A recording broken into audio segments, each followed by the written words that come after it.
Bom dia a todos. Bem-vindos à terceira semana do vosso curso de empreendedorismo.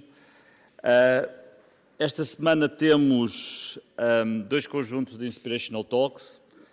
Hoje falaremos essencialmente sobre os modelos de negócio, a propriedade intelectual e o impacto que podem ter no desenvolvimento do negócio e, particularmente, quando estamos a falar em empreendedorismo tecnológico, a componente do modelo de negócio e a componente de propriedade intelectual tem sempre uma relevância muitíssimo grande.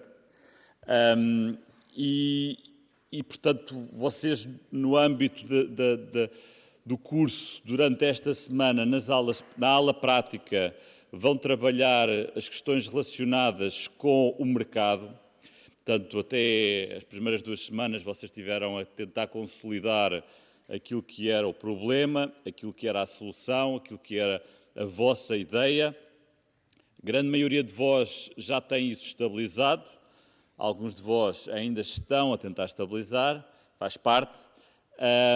Durante esta semana vocês vão entrar numa outra dimensão, se vocês quiserem, relativamente a qualquer projeto empreendedor. E essa dimensão tem a ver com a própria natureza daquilo que é criar um negócio, que tem a ver com a componente de mercado. Perceber bem quem é o cliente, saber dimensionar o mercado para o qual se está a trabalhar, saber bem qual é que é a proposta de valor que se tem para esses clientes e, obviamente, muito associado a isto, tem a ver as questões do modelo de negócio. Para falar sobre as questões do modelo de negócio e de propriedade intelectual, nós este ano convidámos 3 oradores que vêm falar sobre temas diferentes, mas complementares. E ia pedir para passar aqui o slide. E vamos começar com um tema relacionado com as áreas da biotecnologia, das bioquímicas, das áreas bios, que tem um tipo de empreendedorismo tecnológico muito diferente, por exemplo, quem trabalha nas áreas do digital.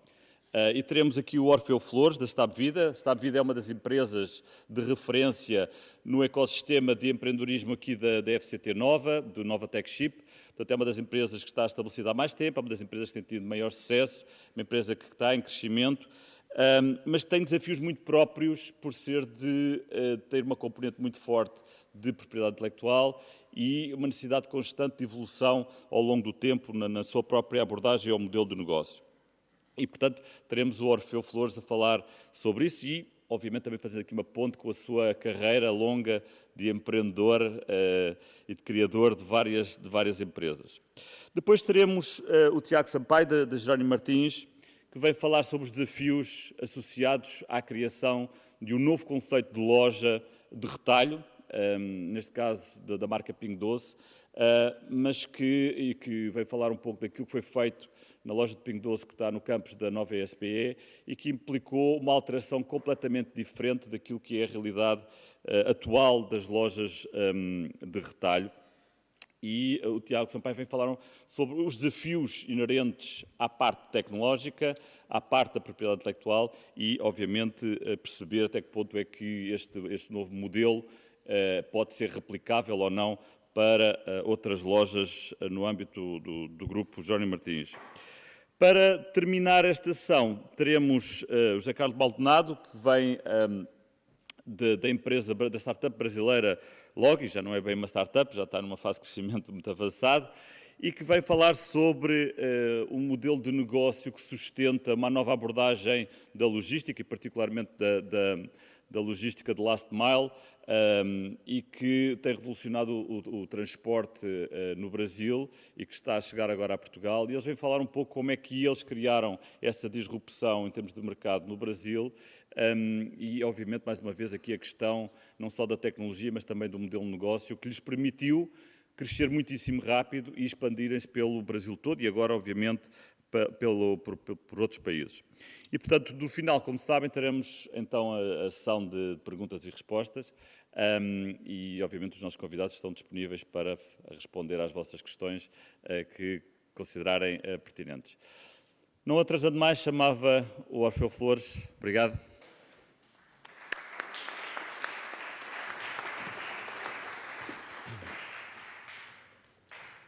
sei se já está ligado o microfone. Bom dia a todos. Ok. A empresa que eu criei no ano 2001 é uma empresa de biotecnologia. Eu fui aluno de Química Aplicada aqui desta universidade e comecei logo a fazer o doutoramento a seguir ao curso. Comecei a fazer o doutoramento no Instituto Gulbenkian, na altura em Genética Bacteriana. Uma das coisas que eu me questionava quando estava na bancada a fazer as experiências e a tentar conhecer mais sobre o genoma daquela bactéria, a grande pergunta que vinha à minha cabeça era: para quê? Para que é que isto serve? Para que é que serve fazer este doutoramento, conhecer melhor o genoma da bactéria? E percebi então que, na verdade, eu estava já infectado, até desde os tempos aqui da Associação de Estudantes, da qual eu fazia parte, já estava infectado com o famoso vírus do empreendedorismo, que é uma infecção má, especialmente quando se está a fazer doutoramento, porque aquilo está-nos sempre a levar para outros caminhos. E assim foi. Enquanto ainda estava a fazer o doutoramento, comecei logo o meu percurso de empresário. O que não é de todo aconselhável. Portanto, terminar primeiro uma coisa e só depois começar a outra.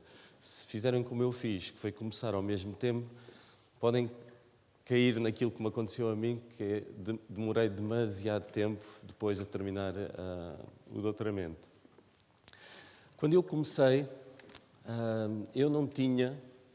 O típico de quando se começa é termos qualquer coisa na mão já. Qualquer coisa que valha uma invenção, uma propriedade intelectual, qualquer coisa que já tenha valor. Ora, eu quando comecei não tinha nada a não ser a vontade de ser empresário. Ora, nestes casos, e está aqui a falar de modelos de negócio, nestes casos aquilo que se deve optar é pelo modelo de negócio dos serviços. Portanto, quando nós nos lançamos nestas áreas tecnológicas, ou vamos para os serviços, ou vamos para os produtos, ou, no vosso caso, e cada vez mais, no digital. E hoje, de certeza, que vamos ouvir falar sobre isso. Os serviços têm uma grande vantagem. O investimento inicial é muito baixo, ou relativamente muito baixo. Se vocês forem para os produtos, vão ver que o investimento inicial é bastante alto. Além do mais, nos serviços, vocês podem começar sem propriedade intelectual. Começam a fazer um serviço, começam a ter os vossos clientes, enquanto que nos produtos é exatamente o contrário. Vocês, para terem um produto no mercado e para serem vocês os inventores desse produto, têm que começar logo a trabalhar as questões de propriedade intelectual. Eu comecei nos serviços, mas os serviços têm uma grande desvantagem. Além de haver muita competição em mercado, exatamente para o mesmo serviço, ainda tem um problema adicional. A margem de lucro que se pode fazer num serviço para o cliente é baixa, é relativamente baixa. Não sei se aqui já vos falaram dos conceitos do EBITDA e do lucro e de etc. Vão falar a seguir, mas basicamente no serviço, se vocês conseguirem ter uma margem de EBITDA, portanto, digamos que o lucro bruto de 30%, é muito bom.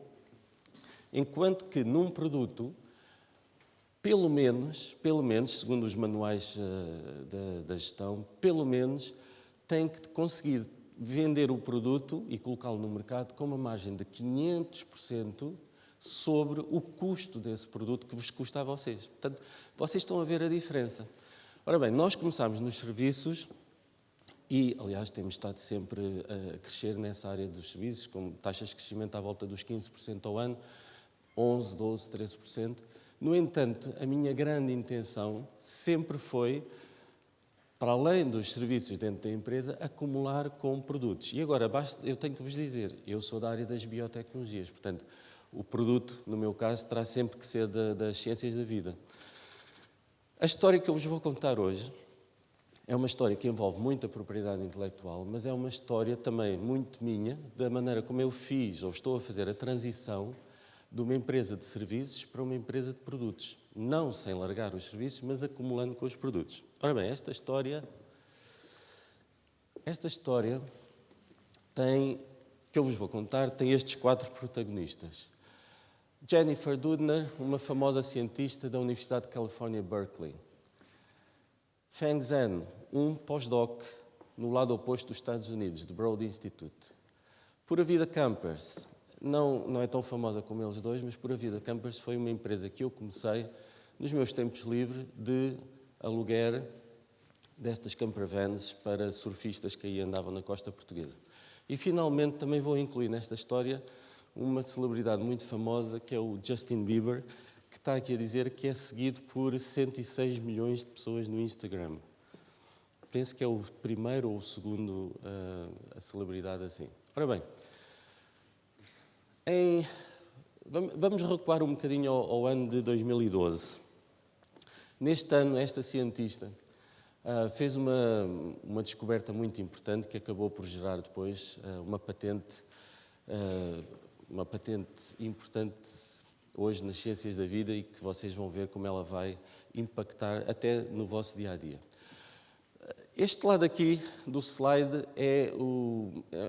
digamos que é um resumo do sistema imunitário humano, ou seja, é como o nosso sistema imunitário se defende do ataque de vírus. Basicamente, as nossas células têm estas coisas que vocês estão aqui a ver, os anticorpos. São estes anticorpos que reconhecem os vírus e que atacam os vírus e é com base na produção dos anticorpos que a nossa primeira linha de defesa se defende do ataque dos vírus. Além do mais, os anticorpos, quando são formados após uma infecção, têm uma característica. Nunca mais deixam de circular no nosso sistema. E é por isso que nós temos memória. Quem é infectado pelo vírus da gripe de um ano, nunca mais volta a ser infectado pelo vírus da gripe daquele ano. Se o vírus mudar, obviamente que muda também. Isto porquê? Porque nós geramos os anticorpos, a partir daí pode vir o mesmo vírus, já temos a imunidade, temos memória. Bom, esta cientista andava a trabalhar sobre a infecção também de vírus, não de células humanas, mas de bactérias, porque as bactérias também são atacadas por vírus, e ela constatou uma coisa muito interessante. Constatou que quando uma bactéria ou quando uma colónia de bactérias era atacada por estes bacteriófagos, portanto pelos fagos ou vírus das bactérias, de alguma forma, as que sobreviviam, se ela agarrasse nas bactérias que tinham sobrevivido ao ataque, pouquíssimas, estão a ver, e pusesse novamente a crescer, elas voltavam a crescer muito. E se ela voltasse a atacar com o mesmo vírus, ela constatou que desta vez as bactérias já não morriam. Como quem diz, as bactérias também tinham adquirido imunidade contra aquele vírus. Mas como é que é possível? Como é que é possível que uma bactéria, que é um ser inferior, em termos de complexidade, consiga também ter memória, tal e qual como os seres superiores têm através dos seus sistemas supercomplexos de anticorpos e etc. Foi precisamente este estudo que a Dr. Jennifer fez que levou à descoberta desta proteína que existe dentro da bactéria e que é esta proteína que confere a tal imunidade contra vírus. Eu vou-vos explicar como. Enquanto que nós, no nosso sistema complexo imunitário, quem nos confere a imunidade são os anticorpos. E são os anticorpos porquê? Porque reconhecem nas suas pontas, aqui as pontas dos anticorpos, reconhecem proteínas muito específicas do atacante e, portanto, ligam-se lá e, a partir daí, chamam o sistema imunitário todo. As bactérias têm um sistema de defesa muito interessante. As bactérias, quando são atacadas por um vírus, o vírus, dentro da bactéria, acaba por largar o seu ADN. E a bactéria, então, tenta cortar o ADN do vírus em pequenos pedaços, de forma a destruir o vírus. Se ela conseguir fazer isso, ela resistiu ao ataque. Mas ela ainda faz uma coisa acima disso. Para além de cortar o ADN em pequenos pedaços, depois, se conseguir, ainda agarra num dos pequenos pedaços, pode ser aleatório, agarra e guarda. Guarda dentro de uma proteína. Vocês estão a ver este pedacinho aqui de ADN? Isto é um bocadinho do vírus que a bactéria guardou. A próxima vez que o vírus entrar dentro da célula, aquele pequeno pedaço de ADN que ela guardou vai ser usado para reconhecer, por complementaridade, o vírus o ADN atacante. Ao fazer isso, a bactéria basicamente diz assim: espera lá, eu conheço-te e vou-te envolver imediatamente o teu ADN. Isto é o ADN do vírus, o que vocês estão aqui a ver. Vou envolver imediatamente com esta proteína, e o que esta proteína vai fazer é cortar o ADN do vírus num sítio muito específico, ela descobriu isto tudo, e vou-te substituir o teu ADN por uns pedacinhos diferentes. E tu, como levas com esta alteração no teu genoma, do vírus, já nunca mais vais ser viável. O que isto causou, esta importante descoberta de 2012, que ela publicou na revista Science, basicamente está aqui e constitui a invenção, uma das grandes invenções recentes, de editar ADN. Editar porquê? Porque basicamente a tal proteína que eu vos falei consegue agarrar num pedacinho de ADN e tirar uma determinada zona de ADN e substituir por outra que nós queremos. Isto é o que a bactéria faz normalmente e naturalmente, e agora nós, após esta descoberta, também conseguimos fazer exatamente a mesma coisa, mas no laboratório. A edição de genes, a edição de ADN, era uma coisa que sempre se tentou fazer e nunca se conseguiu. Ler genes e ler ADN, ler sequências de DNA, toda a gente consegue. Agora, chegar lá e modificar, tipo, olha, tu tens aqui esta sequência, eu vou-te modificar e vou fazer outra. Isto só foi possível por causa da invenção da doutora Jennifer. Ora, o pointer está aqui. E ela fez esta patente, atenção, e esta patente tem a ver com edição de genes. Ela também, como entretanto foi logo assediada por investidores, começou logo uma empresa para explorar estas técnicas de edição. Esta empresa, chamada Caribou Bioscience, é uma empresa de grande sucesso. Mas a história não termina aqui. Acontece que um pós-doc, não do laboratório dela, mas de outro laboratório, o Dr. Feng Zhan, um pós-doc, pensou assim: espera lá, tu consegues editar genes cá fora, no in vitro, no chamado laboratório. Então, será que também é possível editar genes dentro de uma célula? Com as mesmas ferramentas, usando a mesma ferramenta, mas agora eu vou modificar o ADN dentro de uma célula. E ele fez as experiências dele e conseguiu. Usou a proteína que a Jennifer tinha descoberto e usou para editar células humanas, células de mamífero, bactérias, etc. E também patenteou. Bom, isto foi uma guerra de patentes entre a Universidade da Califórnia, a Universidade do MIT, do Broad Institute, de onde era, até está aqui a dizer: "It's an incredible fight over credit." Portanto, as duas equipas puseram-se a guerrear sobre, mas afinal, de quem é que detém a patente sobre a edição de genes? Eu só vos vou dizer quem detém a patente no final. Bom, agora, nesta história, 2 anos mais tarde, entra aqui um outro ator, que não tem nada a ver com isto, mas que para a história tem interesse.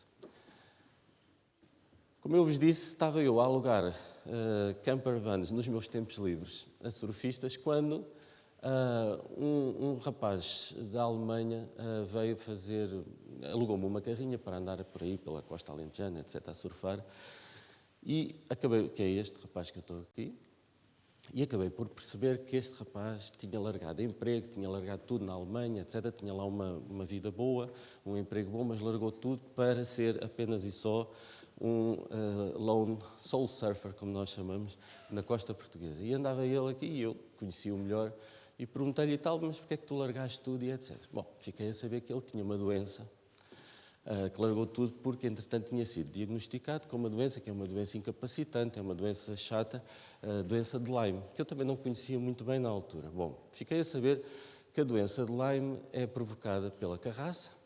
A carraça, por sua vez, é o vetor desta bactéria que vocês estão aqui a ver, que é a Borrelia, e quando a carraça pica o corpo, se a carraça estiver lá agarrada pelo menos 8 horas e se a carraça for portadora da bactéria, a carraça transmite a bactéria para o nosso sangue e do sangue alastra-se. Acontece que esta bactéria, que provoca a doença que o Carsten tinha, esta bactéria é fácil de eliminar nos primeiros 6 meses. Ao fim de 6 meses dela estar, ela esconde-se, fica completamente impossível de eliminar do sistema e, portanto, a doença torna-se crónica. E o que este rapaz tinha era uma doença crónica de Lyme.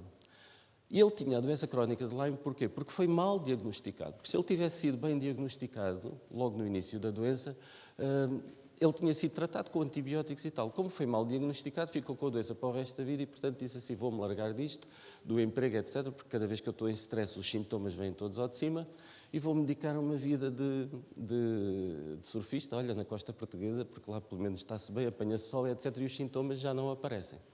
A doença de Lyme é uma doença, até está aqui um cartoon, os pacientes sofrem muito, levam com sessões seguidas durante muito tempo de antibiótico e ainda assim a bactéria resiste. Esta história despertou-me o interesse porque quando eu falei com o Carsten eu perguntei-lhe assim, mas ouve lá, mas porquê é que os teus sintomas porquê é que não foram diagnosticados? E acabei por perceber que é uma doença cujo diagnóstico é muito difícil, precisamente porque a bactéria, e eu até apresento aqui um slide, está aqui a principal razão. A bactéria deixa a sua forma normal e identificável pelos testes diagnósticos que existem no mercado e acaba por adquirir uma forma cistosa, estes cistos que vocês estão aqui a ver, uma forma cistosa que é uma forma disfarçada. Portanto, todos os testes diagnósticos que existem no mercado são para reconhecer esta forma viável da bactéria e não esta. Na verdade, quem me chamou a atenção para isto foi o próprio Carsten, quando me disse assim, se calhar não fui diagnosticado a tempo porque eu acho que esta bactéria é chata e de certeza que ela andava para aí escondida e camuflada. E foi esta palavra que ele me disse, do camuflada, que me chamou o interesse. Ora bem, tivemos então na Setab Vida a seguinte ideia, e nós estávamos a querer entrar no mundo do diagnóstico e pensámos assim, então por que não, ouve lá, se há falta de diagnóstico, o diagnóstico não é bom nesta doença, porque não nos vamos nós meter num novo teste de diagnóstico, mas que seja eficaz, que não dê os tais 50% de falsos negativos como existe agora. Então a nossa ideia foi de, ok, vamos tentar fazer um teste diagnóstico, não para ver apenas esta forma da bactéria, da Borrelia, o agente causador da doença, mas vamos incluir no nosso teste diagnóstico a tentativa de reconhecimento dos cistos.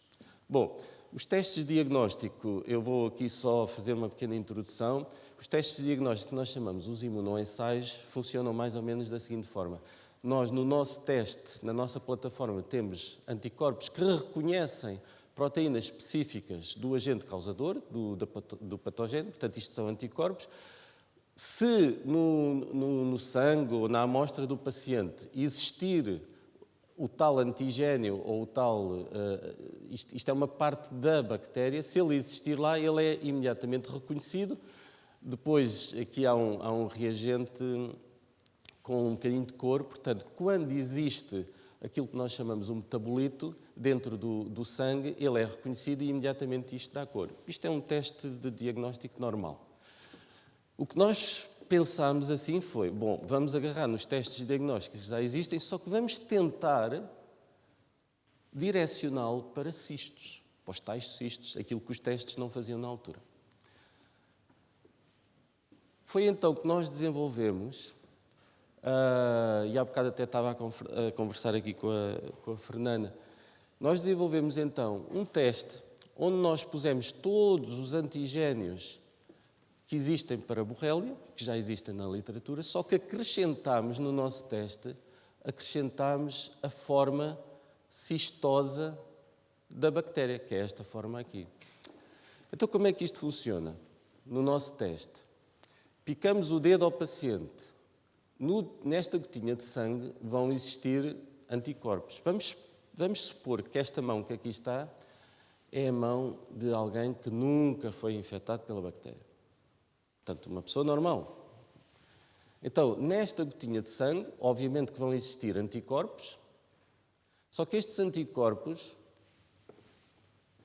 não são contra a bactéria, porque a bactéria nunca cá entrou, portanto, nunca desenvolvemos anticorpos contra a bactéria. Portanto, se eu tentar colocar em contacto estes anticorpos, que existem sempre na gota de sangue, contra os antigénios, as pequenas proteínas da borrélia, da bactéria, nunca vai haver match, não vai haver ligação. Ao nunca haver ligação, portanto, se nenhum anticorpo se ligar aqui, se eu depois colocar um agente revelador para cima, como não ficou lá anticorpo nenhum, o teste vai dar um absoluto 0. Não se agarrou anticorpo nenhum, portanto, eu também não vou reconhecer absolutamente nada. No entanto, vamos supor que este dedo aqui é de alguém que foi infectado pela bactéria. Por exemplo, o tal rapaz que eu estava a falar. Neste caso, ele vai ter aqui, como foi infectado, ele vai ter anticorpos contra aquele agente.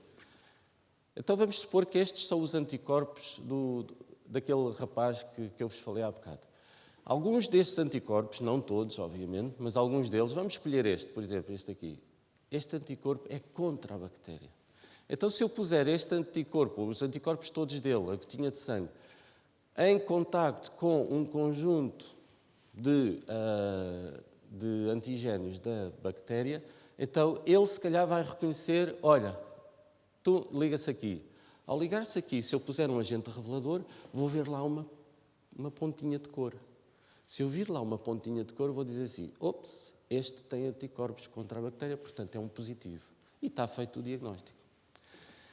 Portanto, aquilo que nós inventámos aqui foi um buquê de antigénios sob a forma de um biochip para fazer um teste rápido numa gotinha de sangue. Que é este que eu vos estou aqui a mostrar, eu trouxe até de propósito. Inventámos esta máquina lá na empresa e pusemos todos os antigénios da bactéria dentro de um biochip. Aquilo que eu ainda não vos contei, mas que é importante para esta história, é que, reparem, eu disse-vos já há bocado que o meu teste tem algo adicional aos testes que existem no mercado. Neste buquê de antigénios que aqui está, eu pus algo, pela ideia que o Karsten me deu, eu pus algo que os outros não tinham. Eu pus cistos da bactéria. Como quem diz, olha, doentes como o Karsten, que estão infectados, mas que os testes não os reconhecem, se calhar é porque têm anticorpos contra cistos e não contra a forma viável da bactéria. Então eu pus aqui, vou pôr aqui cistos. Portanto, se naquela gotinha de sangue existirem anticorpos contra cistos, eles vão ficar aqui aprisionados. O que eu não vos disse ainda é como é que se chega aos cistos, porque a bactéria transforma-se em cistos, mas isso é a forma natural dela, na biologia. Então como é que eu, em laboratório, consigo obter cistos a partir de uma bactéria? Aqui é que liga a questão com a Jennifer e com o Feng. Foi através do CRISPR. Ou seja, nós agarramos na bactéria normal, viável, e pensámos assim, olha, se nós editarmos o DNA da bactéria numa zona que seja altamente importante para a vida dela, se nós editarmos e formos lá e cortarmos esse bocadinho de ADN, ela vai se sentir descalça e, portanto, vai fazer como o caracol. Enrola-se lá dentro e fica sob a forma de cistos. Portanto, nós aqui temos um teste de 20 minutos com uma gotinha de sangue para a doença de Lyme, que tem aqui cistos da bactéria. Esses cistos foram provocados, ou podem ser provocados, pela tecnologia que a Jennifer inventou em 2012. Portanto, obrigado, Jennifer. Conseguimos pôr num teste diagnóstico. É claro que há aqui um processo inventivo, certo? Eu também tive que patentear porque há aqui um processo inventivo. O que é inventivo não é o imunoensaio de fazer um teste com anticorpos, etc. O que é inventivo aqui é a existência de um buquê de antigénios, portanto vários, sendo que um deles é a forma cistosa da bactéria que não existe em mais lado nenhum. Portanto, nós temos uma patente, ela até está aqui a dizer assim, temos um teste para a doença de Lyme que envolve uma forma, um antigénio que mais ninguém tem. Inventámos esta máquina, que ela está ali. É uma máquina portátil, portanto, agora pode-se fazer o teste da doença de Lyme em 20 minutos numa farmácia, etc. Agora ainda não, porque nós ainda não começámos a vender. Estamos na fase agora das últimas validações. Basicamente, nós conseguimos uma coisa importante, que é importante para aqueles doentes como o Karsten, que ficaram muitos anos sem serem bem diagnosticados. É que nós agora conseguimos aumentar a eficácia do teste para 95%, quando ele era de apenas 50%. Com este truque, com o truque dos cistos.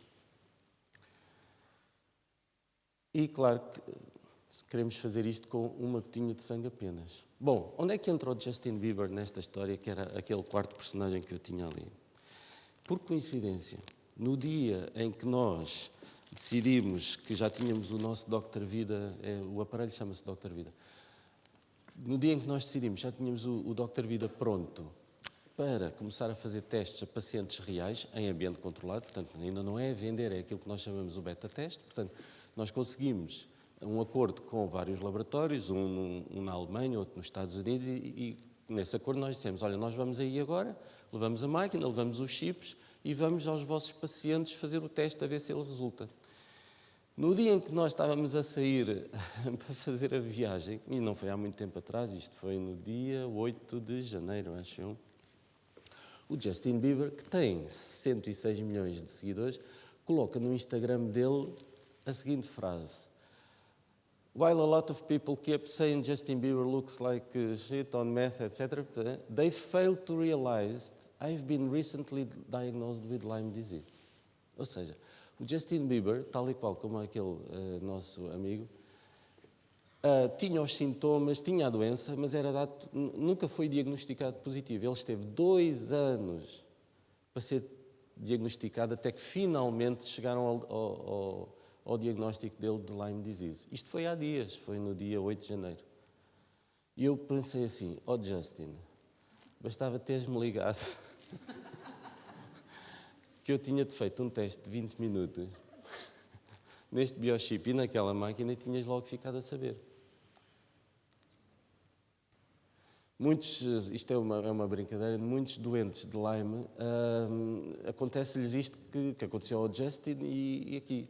Good news, your lab results look great. Everything is normal. You are the picture of health. Ou seja, os testes dizem, você está bem, você está bem. A pessoa não está bem. O que não está bem é o teste. O teste é que não está bem. E daí nós termos nos metido nesta aventura de criar novos testes de diagnóstico. Então, fica agora a pergunta em termos provocatórios. Eu tenho agora um sistema novo que tem esta máquina, o Dr. Vida, um biochip, tudo ligado através de uma app. Portanto, temos aqui um bocadinho um laboratório digital.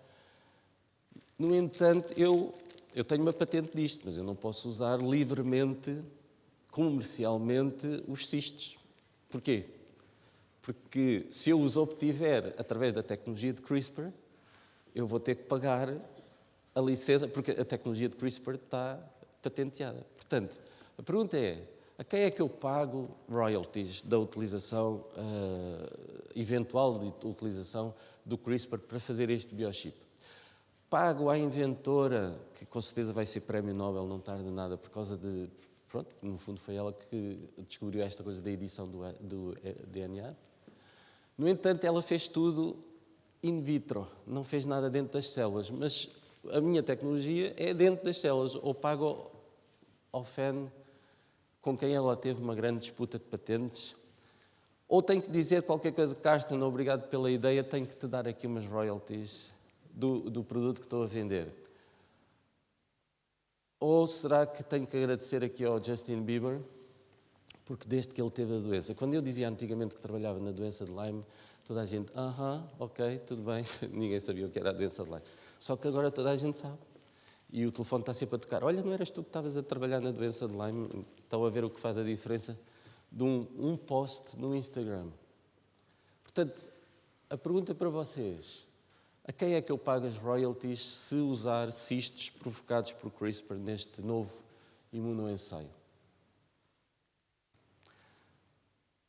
Bom, termino com esta mensagem. Na verdade, para nós, independentemente de quem é que tivemos que pagar as royalties, para nós, O que é importante mesmo é o paciente, e se o paciente beneficia de um teste rápido de 20 minutos, que a STAB, entretanto, patenteou e que estamos a meses de levar isto para o mercado. Obrigado.